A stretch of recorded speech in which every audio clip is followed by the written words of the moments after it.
Hi, I'm Haz, and I'm going to tell you a story while you watch this painting that I did.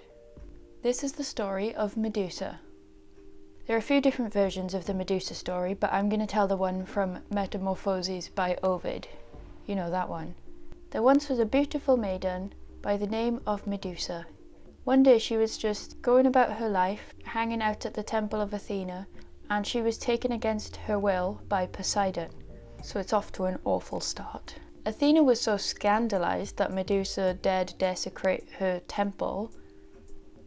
She turned her beautiful hair to snakes and made it so that anyone who gazed into Medusa's eyes would be turned to stone. Now elsewhere, there was a king called Polydectes who desired to marry the mother of a hero named Perseus, or Perseus if we're being fancy, but we're not fancy over here.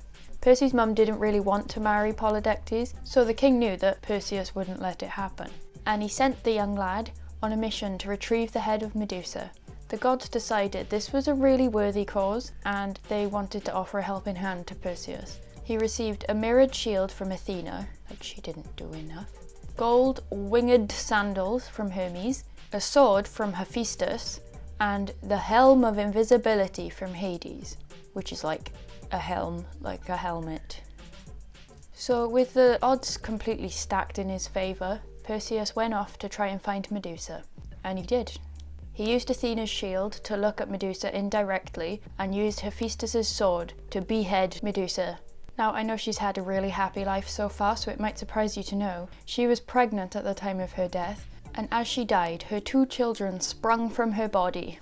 The first was a giant named Chrysaor, who wielded a golden sword. So did she grow the golden sword in her womb as well? We'll never know. And the second child was a winged horse named Pegasus.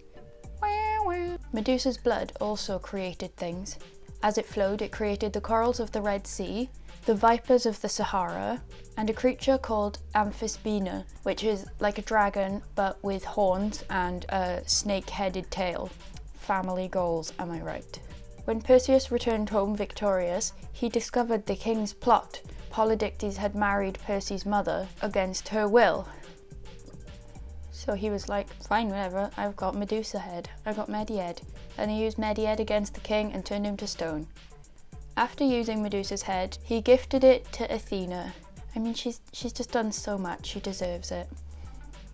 Athena put the head on her shield, which is actually a pretty smart place to put it. It's almost as if she was a goddess of wisdom or something.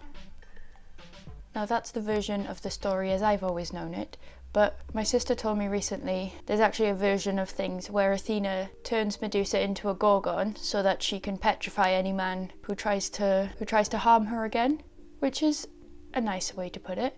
There's also a really famous statue of Perseus holding up Medusa's head. He looks like a shy child doing like a show and telling class like. My sister also showed me there's a version where Medusa's holding up Perseus' head, so that's cool. Maybe my sister should be doing these stories. I don't know. But thank you for watching. I hope you enjoyed. For more stuff like this, check out my YouTube and Instagram. They're both Haz John Art because I'm really inventive when I name my accounts.